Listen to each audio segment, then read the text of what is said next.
Et juste un petit moment avant votre vidéo pour vous dire que mon projet est toujours en financement participatif sur Game on Tabletop. Je vous laisse aller voir ça, le lien est dans la description. Bonne vidéo à vous et gros bisous. Alors l'avantage du JDR, c'est qu'il est possible de raconter pléthore d'histoires différentes dans tout plein d'univers divers et variés. Une sacrée richesse narrative qui n'a rien à envier aux jeux vidéo en termes de créativité ou de possibilités. Et vous savez, comme l'on dit pour le jeu de rôle, la seule limite, c'est votre imagination. Ce qui est une phrase bien belle, je dois l'avouer, mais quand même assez fausse. Et oui, désolé de péter l'ambiance, je sais. Mais pourquoi fausse du coup? Eh bien parce qu'il y a plein d'autres variables à prendre en compte dans l'équation. Le temps et la durée de la session, le plaisir de chaque participant, le rythme, etc., et j'en passe. Bref, tout un tas de paramètres qu'il est bon de garder à l'esprit si l'on veut garantir une partie aussi équilibrée que passionnante. Et ce, pour tout le monde. Et tout ça, dites-vous bien, doit être géré par une seule personne, le maître du jeu, qui même s'il peut être très créatif et très prolifique, a aussi ses limites naturelles en termes de gestion, que ce soit à la fois du scénario, des joueurs, de l'ambiance, etc., encore une fois. Et oui, désolé, on ne peut pas tout faire, le MJ ne peut pas se dédoubler, même si ça serait super pratique, il faut l'avouer. Et une limite qui est généralement pas souvent dépassée par les joueurs autour de la table, suivant une sorte d'accord tacite, c'est le fait que le groupe d'aventuriers doit rester paquet ensemble, afin de progresser en même temps dans l'histoire. Mais il peut arriver parfois qu'ils se séparent, et que faire si jamais, suite à une déduction logique, ou bien une décision unanime, le groupe pourtant si soudé vient à prendre des chemins différents. Sans plus attendre donc, c'est parti pour voir comment gérer pareille scission au mieux, tout en conservant autant que faire se peut le bien-être de la session de jeu.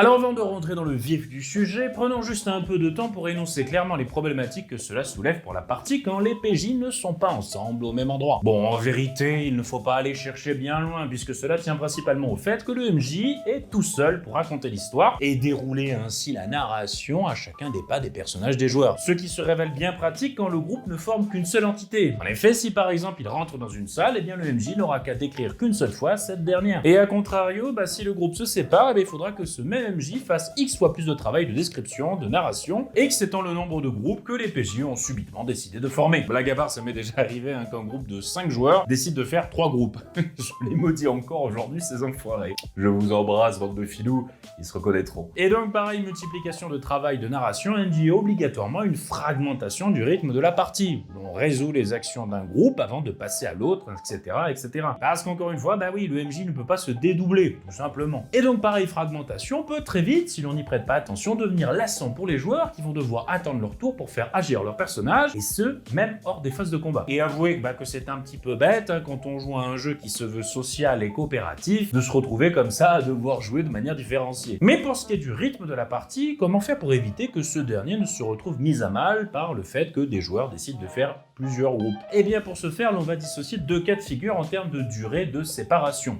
Une courte période et une longue période. Commençons par la plus simple et la plus répandue à la matière, la courte période. Alors pour imager, prenons un rapide exemple. Un groupe de 4 aventuriers décide de prendre d'assaut une zone fortifiée. Un groupe va faire diversion devant la porte, pendant qu'un second groupe va s'infiltrer à l'intérieur pour ouvrir les portes. Bon, c'est un exemple qui se veut très simple et qui dépeint une action censée se dérouler sur un temps assez court, mais vous pouvez rentrer également d'autres déroulés du type le groupe se sépare temporairement suivant un plan ou bien pour accomplir une tâche avec efficience. Alors comme je l'ai dit précédemment, le risque principal est que les joueurs ne jouant pas finissent par s'ennuyer pendant que les joueurs actifs sont en train d'effectuer leurs actions. Alors pour éviter cela, essayez au mieux d'alterner rapidement entre les différents groupes. Alors sans avoir non plus un timer précis en tête qui vous ferait tout couper en plein milieu d'une action, faites en sorte qu'un groupe entreprenne 1 à 2 actions avant de switcher sur l'autre groupe et ainsi de suite. Pour revenir à notre exemple, faites jouer au groupe d'infiltration l'escalade du mur jusqu'à ce qu'à mi-parcours, une sentinelle qui regarde un peu trop dans leur direction les bloque dans leur avancée. Puis à partir de là, vous switchez vers le groupe de diversion qui arrive sur place et qui peuvent commencer à mettre en place une idée qui pourra éveiller les soupçons de la fameuse sentinelle, qui quittera de ce fait son poste pour venir voir, laissant le champ libre au groupe d'infiltration avec qui vous reprendrez la montée vers les remparts. Comme vous pouvez le voir, l'avantage de switcher aussi rapidement entre les groupes est double à dire vrai, puisqu'en plus de garder vos joueurs en éveil en évitant de ne pas les solliciter pendant trop longtemps, cela vous permet plus aisément de faire en sorte que les actions d'un groupe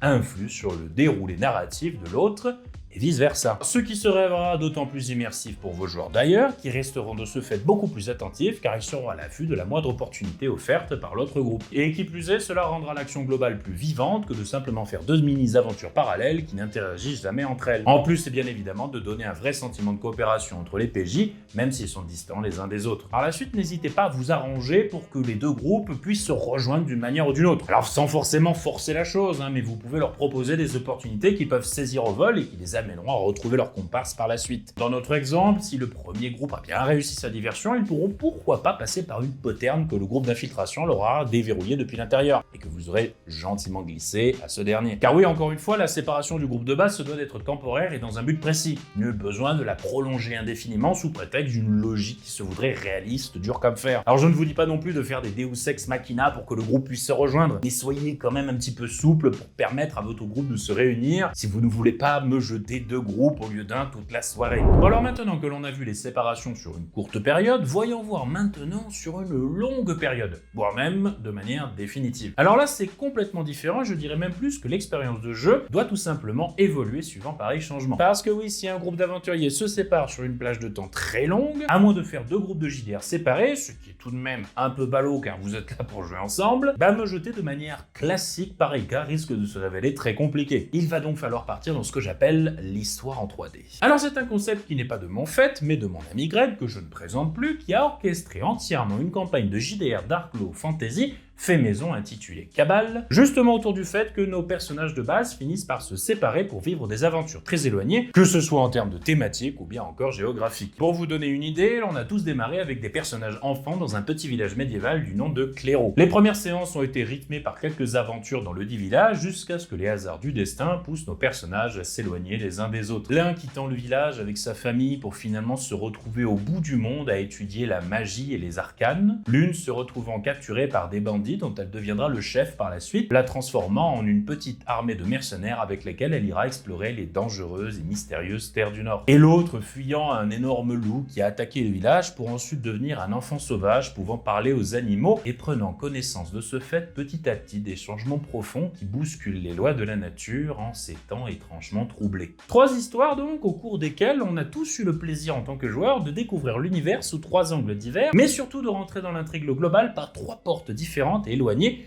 qui ont fini à terme par se rejoindre. Mais là où mon ami Greg a très bien géré son histoire, c'est que nous les joueurs, l'on a créé et interprété plusieurs personnages. Un principal que l'on jouait quand l'on abordait un petit arc narratif autour de ce dernier, qui pouvait durer jusqu'à 2 ou 3 séances, le personnage principal étant un enfant de base qui était à Clairo au départ, et des secondaires que l'on jouait autour du fameux personnage des autres joueurs quand le focus narratif était fait sur eux. Ce qui fait que me concernant, j'avais mon personnage principal qui a découvert les secrets de la magie, mais que j'ai pu aussi jouer un cuistot peureux dans le fameux groupe de bandits, ou encore un déserteur renégat, on ne pourrait plus salopard qui les a rejoints dans les terres du Nord, ou bien dans l'histoire de l'enfant sauvage, j'ai pu jouer un lapin qui parle ou un villageois protecteur de son village. Et bien d'autres d'ailleurs, au fur et à mesure que les histoires de ces personnages principaux évoluaient. Ce qui fait que l'on ne s'ennuyait jamais car on était toujours en train de jouer un personnage, même pendant les histoires des autres, et de surcroît, l'on ne risquait pas de se lasser à jouer un seul perso. Et de cette manière, on pouvait tester plusieurs types de roleplay et expérimenter tout plein de situations différentes que l'on n'aurait jamais pu faire avec un seul groupe d'aventuriers dans une histoire classique. De plus, en tant que MJ, Greg a pu explorer diverses thématiques dans les différentes mini-campagnes, tournant autour des différents personnages principaux. L'une, par exemple, était un peu une fresque épique, l'autre était plus axée survival horror, l'une était plus dans le style enquête ésotérique, etc.,